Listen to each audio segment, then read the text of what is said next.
ನನ್ನ ಹೆಸರು ಚೇತು ಅಂತ, ಯುವ ರೈತ.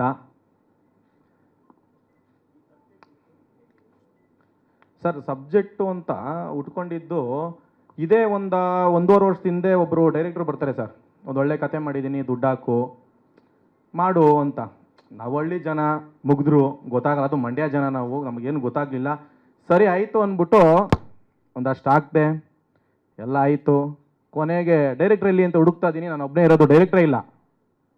ಡೈರೆಕ್ಟ್ರ್ ಎಲ್ಲಿ ಹೋದ್ರು ಅಂದರೆ, ಇಲ್ಲಪ್ಪ ನಾನು ಮಾಡೋಕ್ಕಾಗಲ್ಲ ಸಿನಿಮಾ.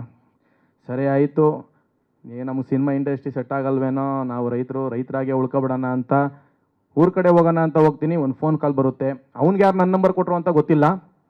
ಇಲ್ಲ, ನಿಮ್ಮದು ಒಂದು ಸಿನಿಮಾ ಮಾಡೇ ಮಾಡ್ತೀನಿ, ನಿನ್ನನ್ನು ಯಾವ ರೀತಿ ಹೇಳ್ತಾರೆ ಅಂದರೆ ಸರ್, ಪ್ರೀತ್ಸೋತ್ತಪ್ಪ ಫಿಲಮ್ ಥರ ನಿನ್ನನ್ನು ಹೀರೋವಾಗಿ ಮಾಡ್ಬೇಕು ನಾನು ಅಂತ ಹೇಳ್ಕೊಂಡು ಬರ್ತಾರೆ. ಅದನ್ನೊಂದು ಶೂಟಿಂಗ್ ನಡೆಯುತ್ತೆ. ಒಂದು ಹೋಗಿ ಶೂಟಿಂಗ್ ಮಾಡಿ 20 ದಿನ ಎಲ್ಲ ಶೂಟಿಂಗ್ ಆದಮೇಲೆ ಅಲ್ಲೆಲ್ಲ ಗೊತ್ತಾಗುತ್ತೆ ಡೈರೆಕ್ಟ್ರಿಗೆ ಸೀನೇ ಇಡೋಕ್ಕೆ ಬರ್ತಿಲ್ಲ ಅಂತ.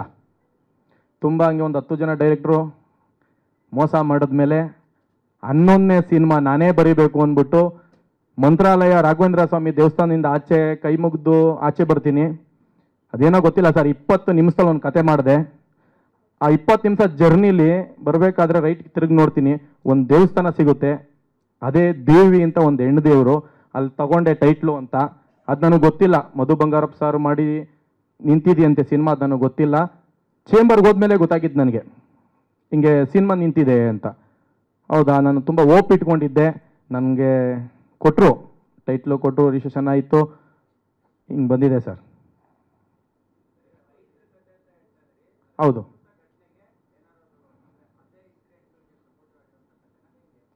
ಸರ್, ಹೌದು ಸರ್. ಇವತ್ತು ಜೀವನ ಹೆಂಗೆ ನಡೀತಿದೆ, ಯಾವ ಥರ ನಡೀತಿದೆ, ರೈತರು ಯಾವ ಥರ ಹಳ್ಳಿಲಿ ಕಷ್ಟ ಪಡ್ತಿದ್ದಾರೆ, ಅದು ಸಿಟಿ ಜನಕ್ಕೆ ಗೊತ್ತಿಲ್ಲ.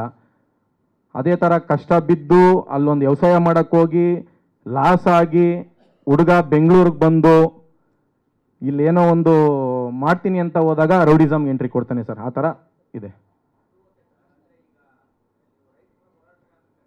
ಹೌದು ಹೌದು ಹೌದು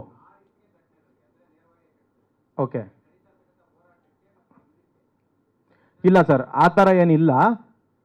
ಒಟ್ಟಿನಲ್ಲಿ ಒಂದು ಹಳ್ಳಿಯಿಂದ ಒಬ್ಬ ರೈತನ ಮಗ ಅಂತ ಒಂದು ಕತೆ ಸರ್, ಒಂದು ತಾಯಿ ಸೆಂಟಿಮೆಂಟ್ ಇಟ್ಕೊಂಡಿರೋ ಕತೆ. ಬೆಂಗಳೂರಿಗೆ ಬಂದು ಒಂದು ಮಾಸ್ಕ್ ತಿರುಗುತ್ತೆ ಸರ್. ಹಾಂ, ಜೋಗಿ ಆಗಲ್ಲ ಸರ್, ಜೋಗಿ 2 ಆಗ್ಬೋದು ಅಂದ್ಕೊಂಡಿದ್ದೀನಿ.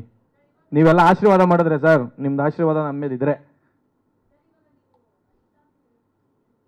ಹೌದು ಮೇಡಮ್, ಹೌದು ಮೇಡಮ್. ನನ್ನ ಹತ್ರ ಒಂದು 70 ಹಸು ಇದೆ, ಒಂದು 20 ಕರು ಇದೆ, ಒಂದು ಎಮ್ಮೆ ಇದೆ, ಆಮೇಲೆ ಒಂದು 15 ನಾಯಿ ಇದೆ.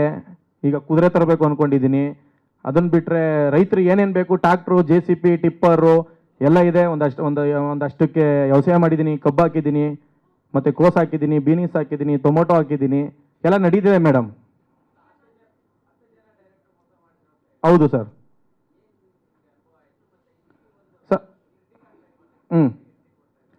ಸರ್, 10 ಜನ ಡೈರೆಕ್ಟ್ರು ಮೋಸ ಮಾಡಿದಾಗ ನಮ್ಮ ಹಳ್ಳಿ ಜನ ಸರ್ ಯಾವ ಥರ ಮಾತಾಡ್ಬಿಡ್ತಾರೆ ಅಂದರೆ, ಏನಪ್ಪ ಸಿನಿಮಾ ಮಾಡೋಕೆ ಹೋಗಿದ್ದ, ಎಲ್ಲ ಬಂದ್ಬಿಟ್ನಂತೆ.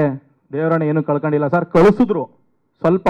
ನಾವು ಸಂಪಾದನೆ ಮಾಡಿರೋದು 100 ರೂಪಾಯಿ ಅಂದರೆ 20 ರೂಪಾಯಿ ಕಿತ್ಕೊಂಡಿದ್ದಾರೆ, ಬಿಟ್ಟರೆ 100 ರೂಪಾಯಿನೂ ಕಿತ್ಕೊಳ್ಳೋಕ್ಕಾಗಲ್ಲ ಸರ್. ಆದ್ರೂ ಹಂಗಾದ ಮೇಲೆ ಮಾಡಿದ ಕತೆ ಸಿಕ್ಕಾಪಟ್ಟೆ ಕನ್ಸಿಟ್ಕೊಂಡು ಮಾಡಿದ್ದೀನಿ. ತುಂಬ ಚೆನ್ನಾಗಿದೆ. ಅದಕ್ಕೆ ನಮ್ಮ ಡೈರೆಕ್ಟ್ರು ಸಾಥ್ ಕೊಟ್ಟಿದ್ದಾರೆ, ಮತ್ತು ಯೋಗಿ ಅಣ್ಣ ಅಂತಿದ್ದಾರೆ, ಅವರು ಸಾಥ್ ಕೊಟ್ಟಿದ್ದಾರೆ. ಇದಕ್ಕೂ ತುಂಬ ಮೋಸ ಆಯಿತು ಈ ಸಿನಿಮಾಗೂ. ಬೇಡ ಅಪ್ಪ ಅಂತ ಹೋಗೋ ಟೈಮಲ್ಲಿ ನಮ್ಮ ಫೈಟ್ ಮಾಸ್ಟ್ರು ಅರ್ಧ ದಾರಿಗೆ ಬಂದು, ಇಲ್ಲ ನೀವು ಮಾಡ್ತೀರಾ, ನಿಮ್ಮಲ್ಲಿ ಏನೋ ಒಂದು ಇದೆ ಅಂತ ಅರ್ಧ ದಾರಿಗೆ ಬಂದು ಕರ್ಕೊಬಂದಿದ್ದಾರೆ.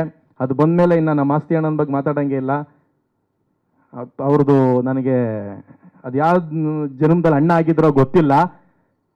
ಒಂದು ಒಳ್ಳೆ ಬುದ್ಧಿ ಹೇಳಿ ನಾನು ಏನು ಕೇಳ್ತೀನಿ ಅದಕ್ಕಿಂತ ಸಾಕಾದಾಗ ಬರ್ಕೊಡ್ತಿದ್ದಾರೆ. ಥ್ಯಾಂಕ್ಸ್ ಅಣ್ಣ, ಮಸ್ತಿ ಅಣ್ಣ.